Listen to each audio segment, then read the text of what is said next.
이스라엘 왕으로 되면서 통합이 돼요. 그러다가 그의 아들 솔로몬이 죽고 르호보암이 왕이 된 것이 940년. 예.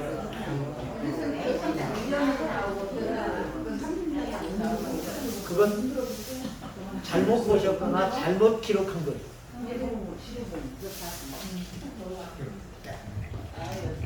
자,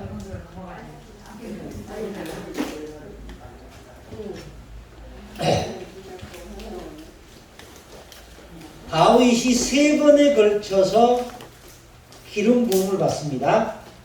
사무엘에게, 유다지파 사람들에게, 이스라엘의 장로들에 의해서. 그럼 다윗이 통일 왕국 이스라엘의 왕으로 기름 부음을 받은 장소가 예루살렘일까 헤브론일까? 헤브론입니다. 근데 보통은 이게 제가 이렇게 여러분들한테는 얘기해서 여러분들이 이해를 하시지만 이 얘기를 안 하고 그냥 다윗이 3번째 기름 부음을 받고 통일 이스라엘의 왕이 된 장소는 어디냐라고 물어보면 거기가 다 예루살렘으로 생각해요. 그런데 그건 아니었어요. 헤브론에서 기름 부음을 받고 왕이 됩니다. 그리고 나서 다윗이 첫 번째 한 게 뭐냐? 23페이지 밑에서 두 번째 1. 시온 산성을 빼앗은. 다윗은 통일 이스라엘 왕이 되자 가장 먼저 여부스 족속이 점령하고 있던 예루살렘 성을 빼앗고 그곳을 통일 이스라엘의 수도로 삼았다. 이 승리는 하나님이 함께 하셨기 때문입니다. 이 예루살렘은 평지가 아니에요. 산이에요, 산. 그러니까 보십시오. 이스라엘이 애굽에서 나온 게 몇 년입니까? 출애굽이 1446년이에요. 무슨 말인지 아시겠죠?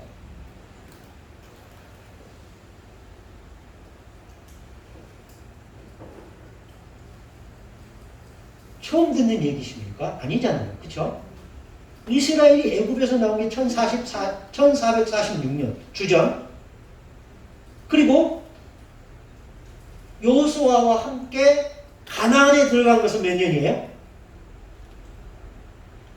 1446년에서 40년을 빼요. 광야 40년. 1406년이에요. 그때 가나안 땅에 거주하고 있던 부족이 7개 부족이 있었습니다. 그 가운데 하나가 여부스였습니다. 그 여부스 사람들이 1400년 이후에 다윗 때까지 400년 동안 그 산성을 지키고 있는 거예요. 그 말은 무슨 말일까요? 요새 가운데 요새였다는 얘기입니다. 쉽게 말해요.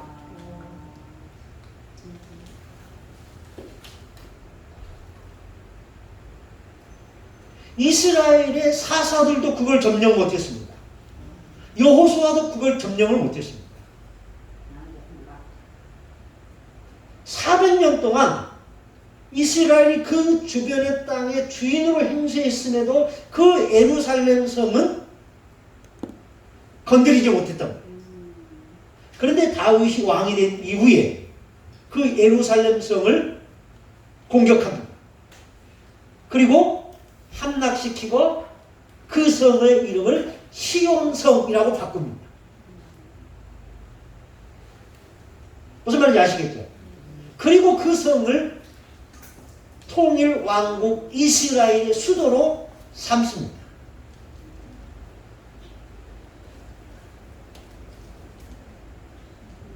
자, 여기서 보너스 하나를 말씀을 드리겠습니다. 다윗이 어디에서 왕이 됐어요? 처음에 헤브론에서 왕이 됐어요. 이 헤브론은 유다 지파의 고을들 가운데 하나예요.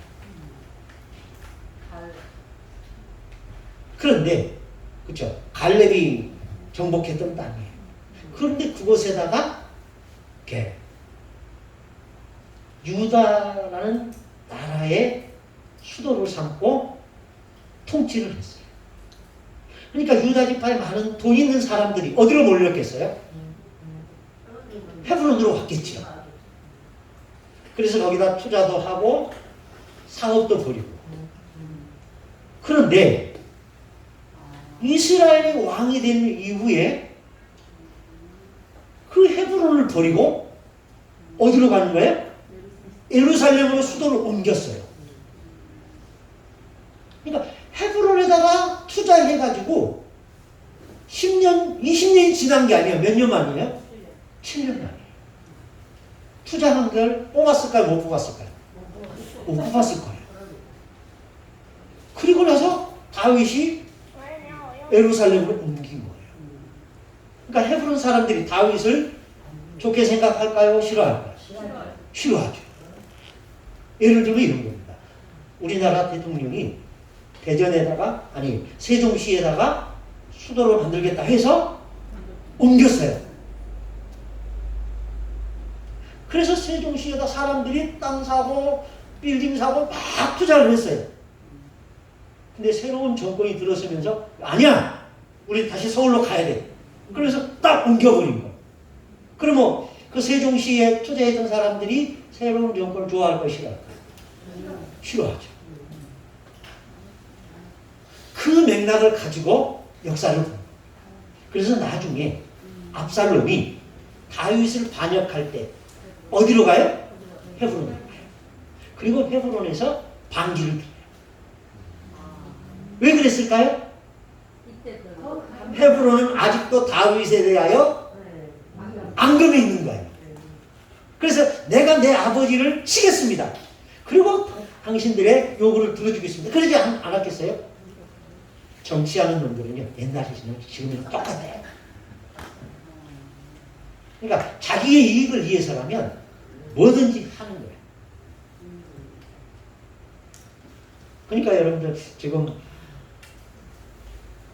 국민의힘도 싸우고 민주당도 싸우고 막 싸우잖아요.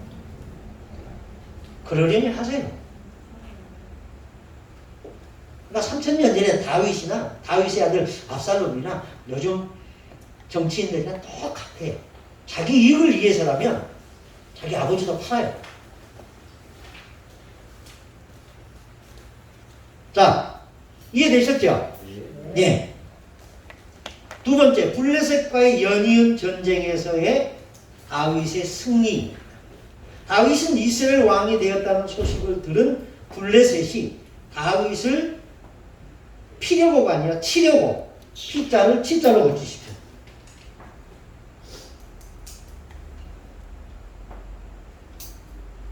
올라왔다. 이때 다윗은 하나님께 먼저 묻기를 누가 올라가야 합니까?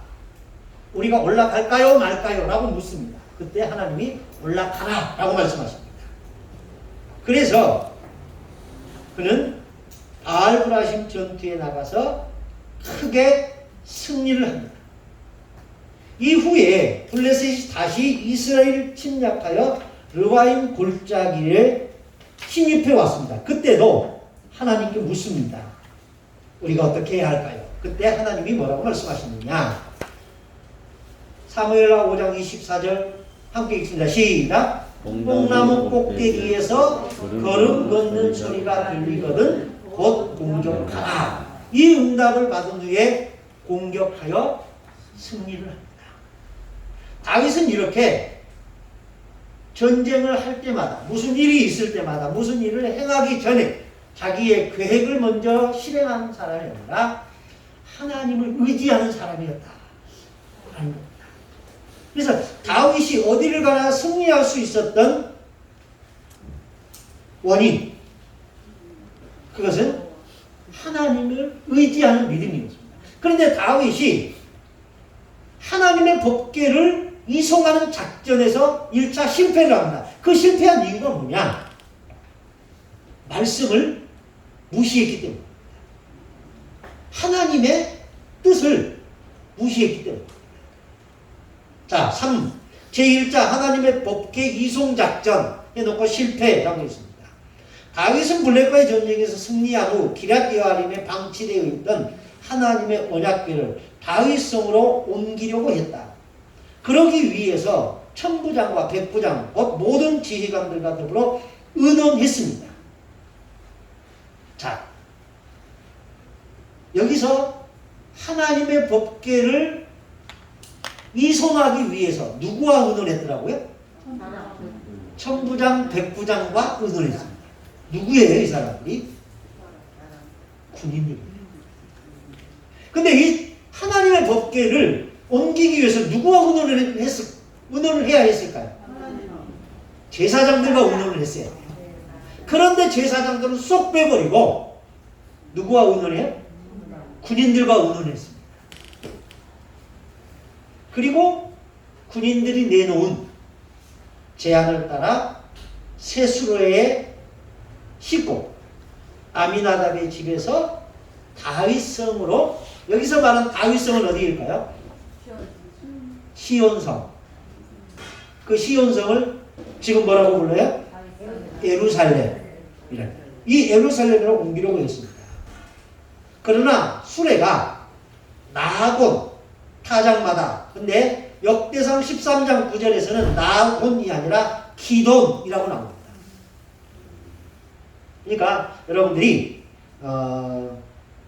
성경을 읽으시다가 똑같은 내용인데 어느 곳에는 나곤이고 어느 곳은 기돈이네, 이렇게 오해하지 마시고 그냥 그렇게 읽으시면 됩니다.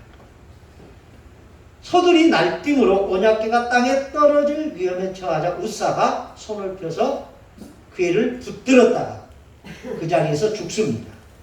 그래서 다윗은 하나님의 법궤를 이송하는 일을 멈춥니다. 제1차 하나님의 법궤 이송 작전이 실패한 이유, 하나님의 법궤는 성별된 고앗 자손이 어깨에 메고 운반하되 손으로 만지면 안 된다고 하신 하나님의 명령을 가볍게 여겼기 때문입니다. 자, 근데 여기서 다윗이 왜 군인들과 이 작전을 실행하는 데 의논을 했을까? 라는 겁니다. 성경에는 안 나오는 얘기예요. 왜 군인들이었을까? 전쟁에서 군인들의 목소리에 받는 얘기예요. 그건 그러니까 다윗은 수르야의 아들들을 견제했어요. 근데 그 수르야의 아들들이 군대 요직에 있는 사람. 그러니까 이 다윗뿐만 아니라 그 이후에도 항상 무슨 일이 있을 때는 군대가 굉장한 힘을 발휘합니다. 지금도 그렇잖아요. 저 아프간에서도 뭐 탈레반이 뭐였다 그러는데 그 탈레반들이 거의 반 군인 체제잖아요.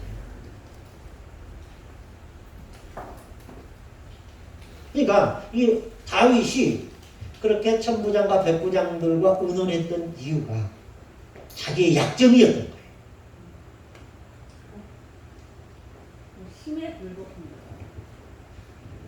힘의 굴복이라고 표현할 수도 있고요. 또 다른 면에서는 이렇게 여론에 끌려가는 다윗의 모습입니다. 그러니까 하나님의 뜻이 먼저가 아니었어요. 이때는. 그러면서 다윗이 깜빡한 게 있어요. 하나님의 법궤를 옮겨오는 일은 곧 하나님의 일이다. 그렇죠? 그런데 그 일을 함에 있어서 하나님의 뜻을 무시하고 하나님의 뜻을 망각한 거예요. 그러니까 목적이 아무리 좋아도 그 목적을 어떻게 행할 것인가 방법이 좋지 않으면 하나님은 이루지 않으시더라 라는 겁니다. 그런 측면에 있어서 현대는 실용주의가 굉장히 득세합니다. 실용주의. 결과만 좋으면 된다. 그래서 교회들도 그 실용주의를 받아들입니다. 그렇지만 그 실용주의가 언제나 최선의 결과를 낳는 건 아니다라는 얘기입니다. 그 증거들이 성경에 몇 군데 있습니다. 한 군데가 어디냐면은 사울이 왕이 되었을 때, 블레셋과 전쟁을 할 때 하나님이 사무엘에게 다 죽이라 명하죠. 그런데 소와 양과 염소 가운데 좋은 것들은 끌고 옵니다. 이유가 뭐였습니까? 표면적 이유는 당신의 하나님께 제사 드리기 위함이라고 했습니다. 그런데 그건 표면적 이유고 진짜 이유는 전쟁을 했으면 전쟁에 수고한 사람들에게 뭘 줘야 돼요? 보상을 해줘야 되잖아요. 그런데 군인들이 그걸 원했어요. 다 죽이지 말자. 좋은 것을 가지고 가자. 그래서 사울이 가지고 왔어요. 그래서 사울이 가지고 온 이후에 사무엘이 가서 말합니다. 왜 당신은 하나님의 말씀을 명령을 거역했습니까? 그러니까 사울이 아닙니다. 우리는 다 죽이겠습니다. 그러니까 사무엘이 뭐라고 해요? 그럼 내 귀에 들리는 저 짐승의 소리는 뭡니까? 그때서 사울이 실토합니다. 내 백성들이 요구했기 때문입니다. 그러니까 하나님의 명령보다 여론을 앞세우면 당할 수 있다는 겁니다.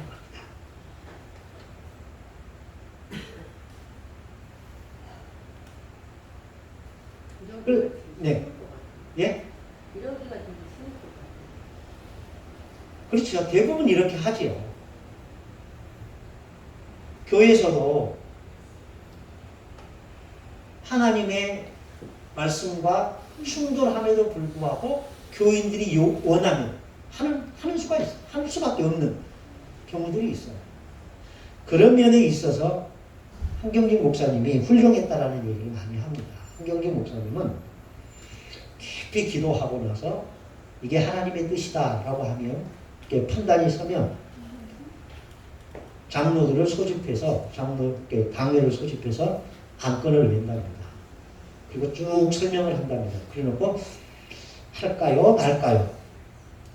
그래서 합시다. 그러면은 예, 그럼 다음 주부터 하겠습니다. 그리고 실천을 하고요. 근데 안 돼요. 그러면 그렇습니까? 그럼 좀 더 기도해 보십시다. 하고 만대요. 그리고 잊을만 하면 또 낸대요.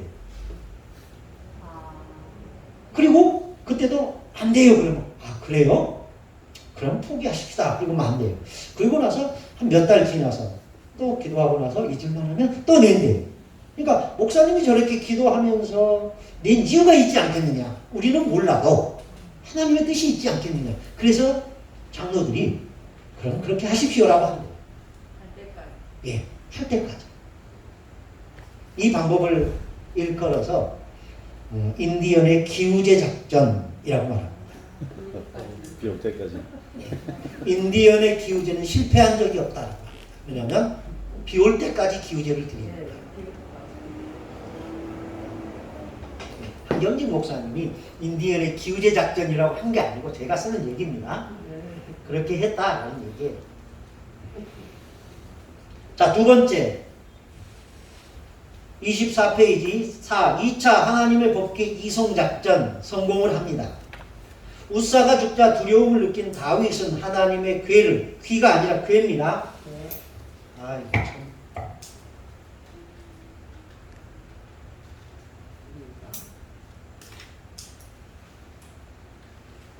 이 궤를 여러 가지 말로 표현을 하지요. 뭐라고 표현합니까? 하나는 언약궤, 또 법궤, 예. 이 오베네돔의 집으로 옮긴 채 석 달이 지났다. 그 사이에 하나님이 궤로 인하여, 언약궤를 말합니다. 언약궤로 인하여 오베네돔의 집에 복을 에브라임의 집이 복을 받았다는 소식을 들은 다윗이 2차 하나님의 법궤 이송 작전을 시작한다. 이때 하나님의 법궤를 어깨에 매게 하여 다윗 성으로 옮겨오는데 성공했다. 그렇다면 다윗이 하나님의 법궤를 이렇게 예루살렘 성으로 옮기려고 했던 이유가 무엇이었을까라는 겁니다. 네? 복 받으려고. 그렇죠. 이게 그것보다 좀 더 구체적으로 설명한다면 두 가지로 설명할 수 있습니다. 첫째, 거기 조그만 글씨입니다. 남북으로 분열된 국론을 하나로 통일시키기 위해서였다라는 겁니다. 자, 아까도 우리 강도사님과 그런 얘기를 잠깐 했는데 이스라엘이 분열된 것은 두 번이었습니다. 한 번은 다윗이 헤브론에서 유다의 왕으로 될 때 어쩔 수 없이 유다와 북이스라엘이 갈라졌었습니다. 그래서 나중에 다윗의 손자인 르호보암 때 이스라엘이 갈라질 때도 그렇게 갈라요. 옛날에 갈라졌던 그 원형으로 갈라져요. 그래서 다윗은 베냐민 지파를 따르던, 이게 북쪽입니다. 베냐민 지파를 따르던 북쪽 사람들과 유다 지파를 따르던 다윗의 가문을 따르던 남쪽 사람들이 여호와의 신앙으로 하나 되기를 위해서 원해서 법궤를 시온성, 예루살렘 성으로 옮겨오려고 했다라는 것입니다. 그리고 두 번째는 이게 더 중요한 겁니다. 하나님의 말씀을 통일 왕국의 새로운 통치 이념으로 삼기를 원해서였다라는 겁니다. 여기서 말하는 하나님의 말씀이라 뭘까요? 하나님의 말씀으로 나라의 통치 이념을 삼으려고 이 법궤를 예루살렘으로 옮겼다라는 얘기입니다. 여기서 말하는 하나님의 말씀이 무엇을 의미하느냐라는 얘기예요. 십계명입니다. 십계명. 왜냐하면 그 법궤 안에 뭐가 들어있어요? 십계명이 기록된 두 개의 돌판이 있었기 때문에.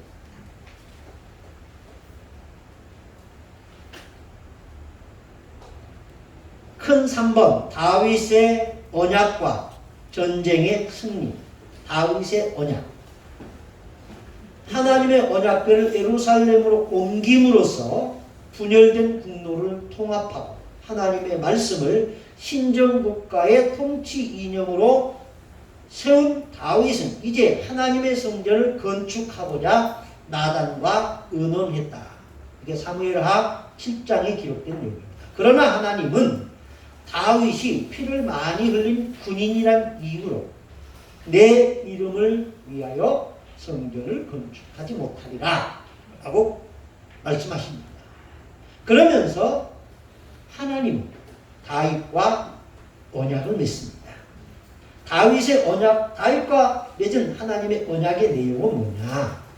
자, 하나님의 언약궤를 시온성에 옮긴 후 하나님의 성전을 짓고자 하는 다윗의 마음을 가상하게 여기신 하나님은 다윗과 언약을 체결합니다. 하나님이 다윗에게 맺으신 이 언약은 일방적으로 맺으신 언약으로서 세 가지의 내용을 담고 있다. 첫째, 다윗 개인에 관한 약속이다. 하나님은 다윗과의 언약을 통해 다윗의 이름을 존귀하게 해주겠다고 약속하셨고 다윗의 이름뿐만 아니라 다윗의 나라가 영원히 보존되고 다윗의 위가 영원히 견고해질 것이라고 약속하셨다. 여기서 말하는 위, 이건 뭘까요? 다윗의 위. 예, 다윗의 왕권이, 왕자가 영원할 것이다. 그리고 다윗이 수완이 차서 조상들과 함께 자게 될 것이라고 했다. 그러니까 다윗은 중간에 독살되거나 전쟁에 나가서 죽거나 이러지는 않고 천수를 누리고 조상들에게 가게 될 것이다. 근데 이게 왜 이 말을 했을까? 다윗의 신분은 왕이지만 다윗은 군인이었어요. 그리고 천성적으로 그는 전쟁터를 누비는 사람이에요. 그러니까 전쟁터에 많이 나가니까 죽을 확률이 많잖아요. 그런데 하나님은 다윗에게 너는 전쟁터에서 결코 죽지 않는다라는 얘기예요. 두 번째, 이스라엘 나라에 대한 약속입니다. 하나님은 다시는 이스라엘 나라가 옮김을 당하거나 해함을 당하지 않고 모든 대적에게서 벗어나 평안하게 해주겠다고 약속하셨다. 세 번째, 다윗의 후손에 대한 약속이다. 하나님은 다윗에게 사무엘하 7장 12절 내 수완이 차서 내 조상들과 함께 누울 때에 내가 내 몸에서 날 내 씨를 내 뒤에 세워 그의 나라를 견고하게 하리라.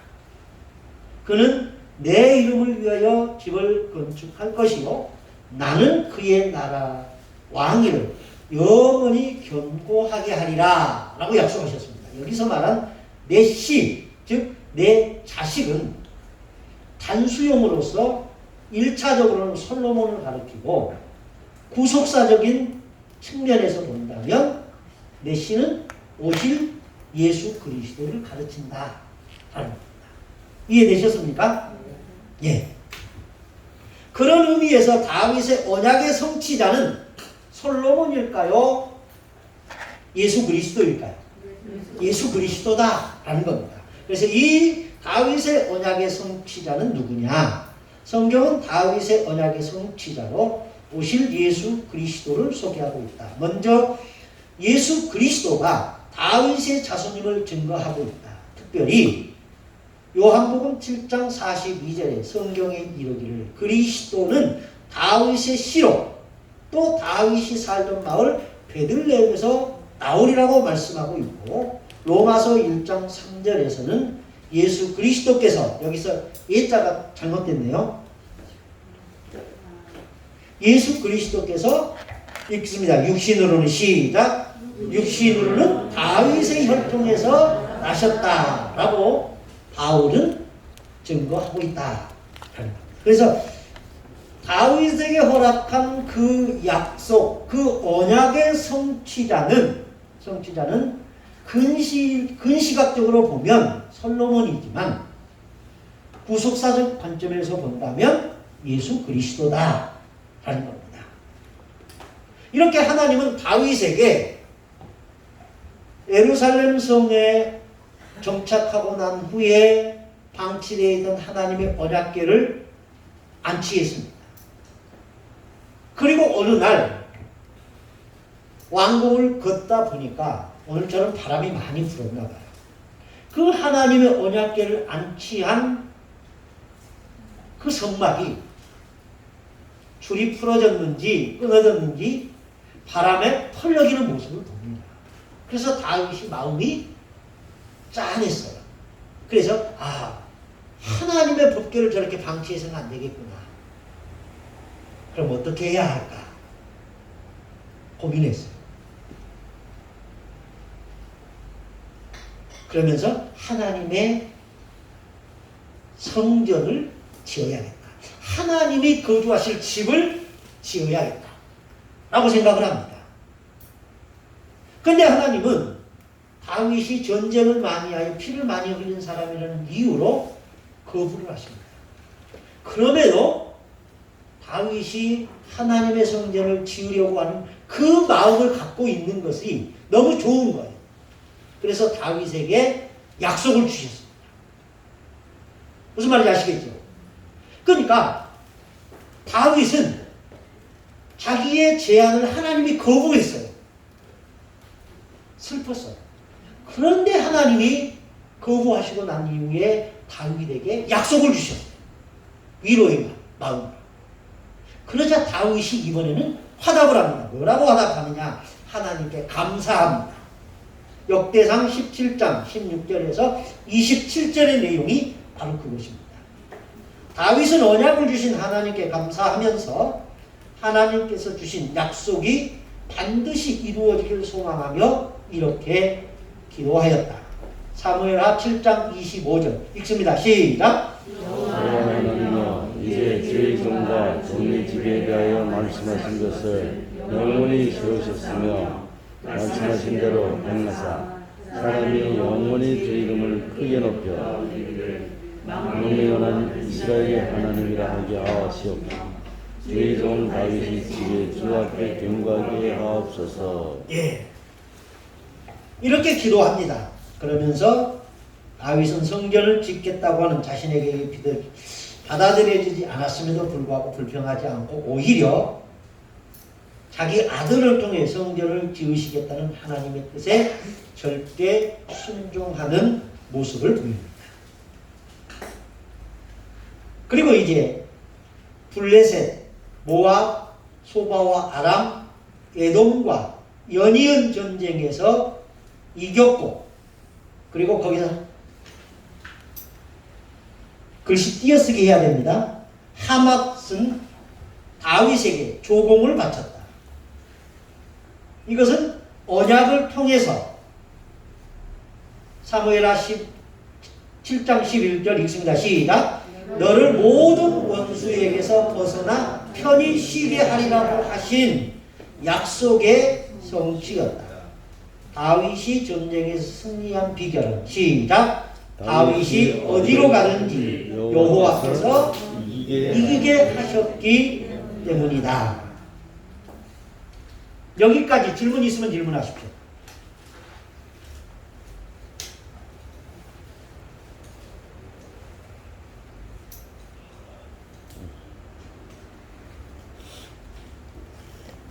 없으신가요? 그럼 제4 다윗의 범죄. 한 13분 남았습니다. 다윗의 범죄. 첫 번째, 밧세바와의 간통. 암몬과의 전쟁이 있은 후 다윗은 예루살렘에서 자기 부하인 우리아의 아내 밧세바가 목욕하는 것을 보고 그를 데려다가 간음하는 죄를 범하였다. 다윗이 이런 죄를 범한 이유가 무엇이었을까?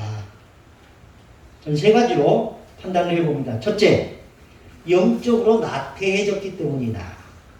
사무엘하 11장 2절 한번 읽어보겠습니다. 시작. 저녁 때 다윗이 그의 침상에서 일어나 왕궁 옥상에서 걸으다가.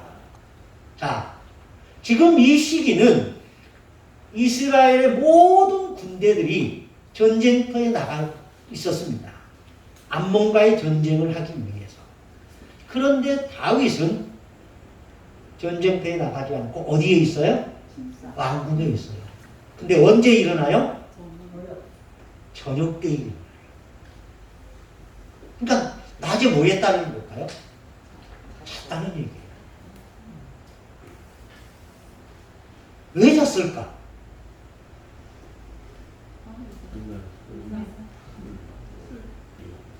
모르겠지요. 밤에 해야 할 것과 낮에 해야 할 것을 바꾼 거예요. 그러니까 아침에 일찍 일어나서 일을 해야 되는데 그렇지 않았어요. 그것도 해가 다 질 무렵에 일어나서 옥상을 거닐었다. 이것은 나태해진 사람들의 모습. 그래서 성경에 이제 잠언서에 보면 뭐라고 합니까? 게으른 자여, 개미에게 가서 배우라. 개미는 두려움도 없고 통치자도 없으니 부지런히 일한다. 부지런함을 강조, 성실함을 강조하는데 다윗에게 이 시기만큼은 성실함의 모습이 없어요.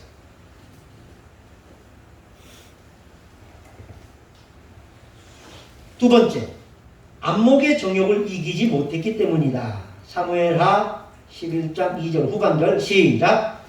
그곳에서 보니 한 여인이 목욕을 하고 있는데 심히 아름다워 보였다. 예.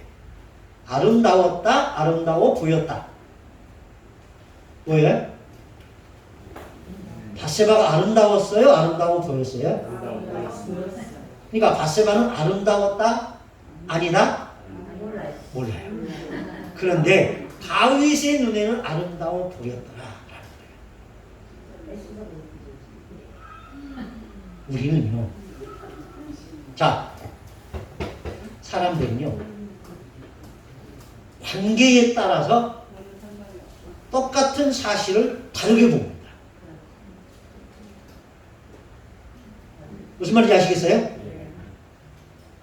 내가 사랑하면 그 사람의 얼굴에 난 곰보가 뭐로 보여요? 보조개로 보이고요. 내가 미워하면요. 그 사람의 얼굴에 있는 보조개가 뭐로 보여요? 곰보로 보여요. 그러니까 사람은요. 현상을 보는 게 아니라요. 관계를 통해서 현상을 봐요. 그래서 사람은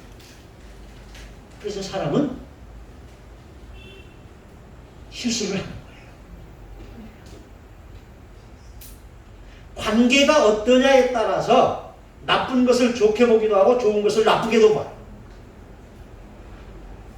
요즘 정치권에서 가장 핫 이슈가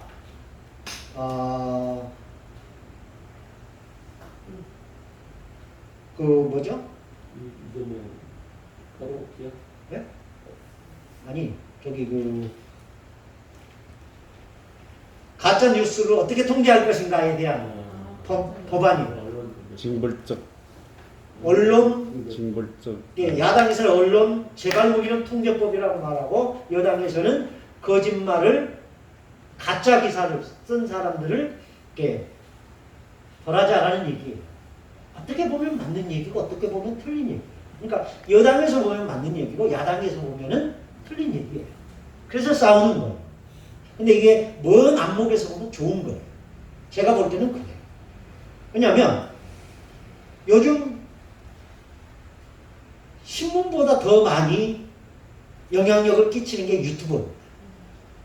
근데 이 유튜버들이 사실을 사실로 하느냐? 아니에요.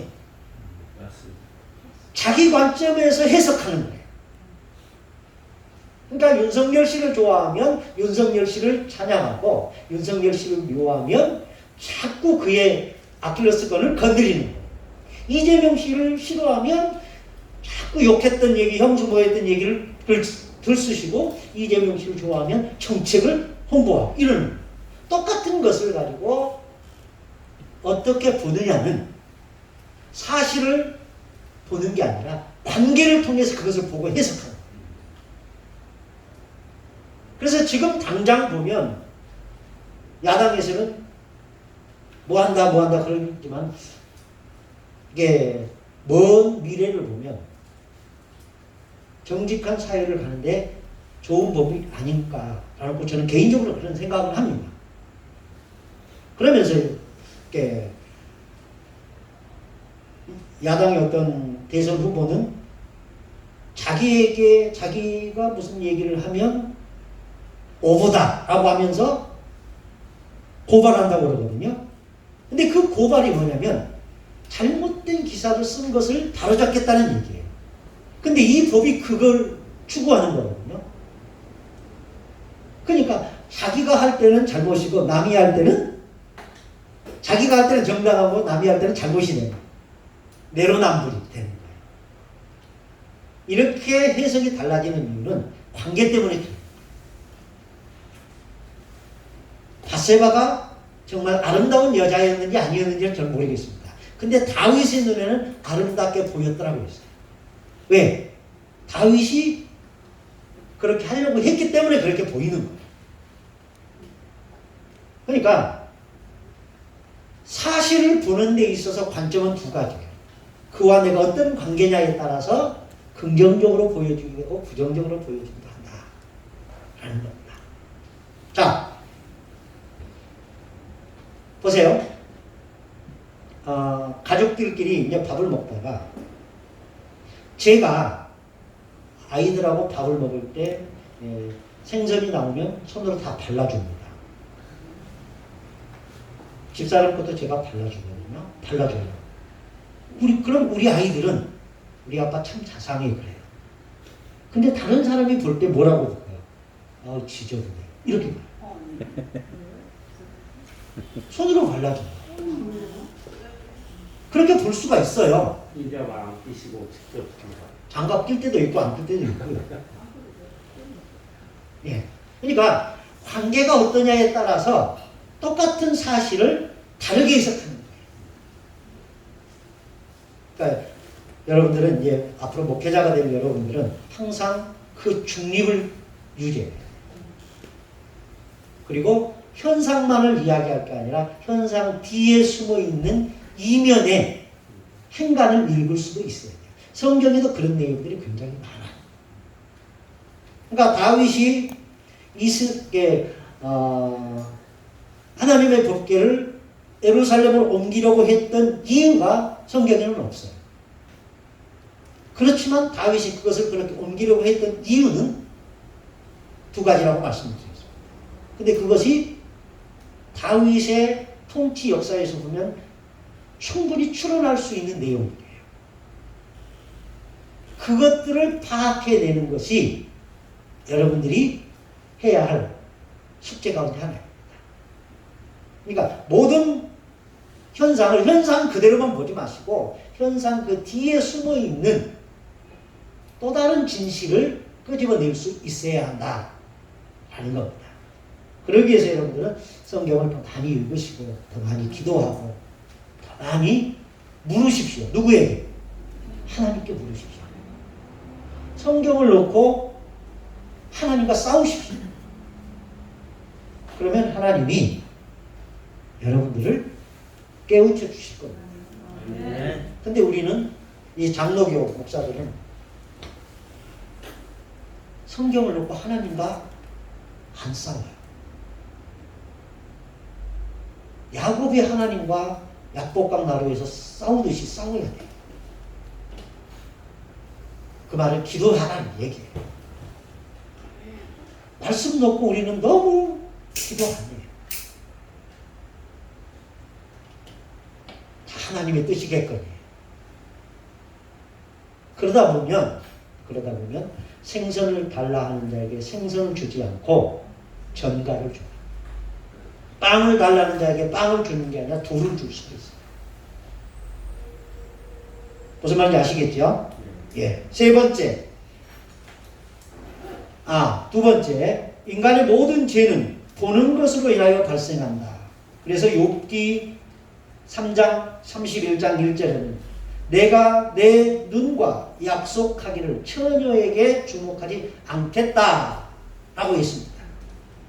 세 번째, 올바른 판단력을 상실했기 때문이다. 다윗은 목욕하는 여인을 알아보게 한 후에 신하가 보고하기를 읽습니다. 시작.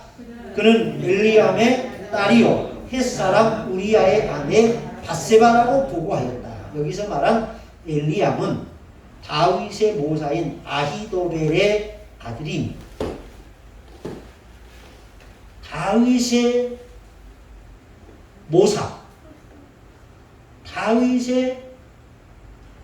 모사라는 말은 무슨 말일까요?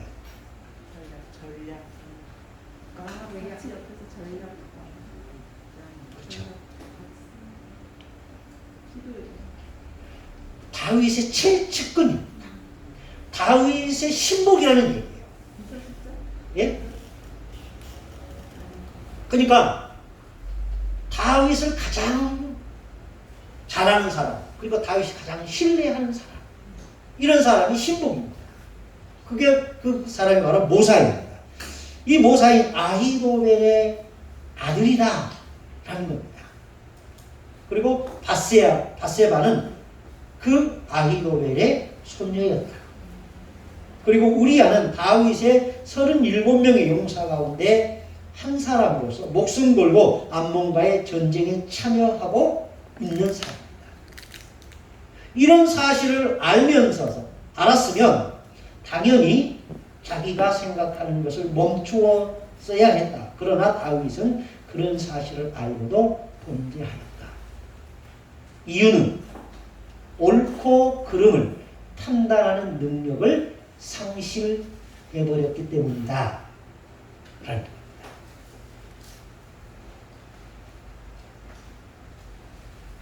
여기까지 질문 있으면 질문하십시오.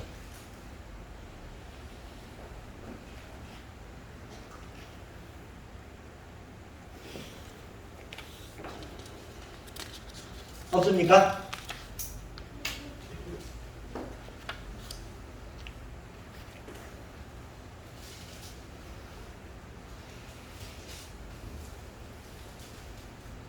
긴 침묵은 없는 걸로 인정하고 기도하겠습니다. 사랑하는 하나님, 오늘도 저희들을 코로나19라는 뜻하지 않은 장애물 때문에 한 달여 동안 방학하다가 다시 모여서 처음 시간을 다시 했습니다. 아브라함과 다윗의 자손 예수 그리스도의 계보에 대한 이야기로서 그 서두를 아브라함과 다윗 이 이야기를 하고 있습니다. 다윗을 통해서 우리를 보게 하시고 다윗을 통해서 하나님의 역사가 어떻게 이루어졌는지를 보면서 우리의 신앙을 새롭게 하는 계기가 되도록 도와주시옵소서. 감사드리며 예수님의 이름으로 기도드립니다. 아멘. 여기까지 하겠습니다. 고생들 하셨습니다.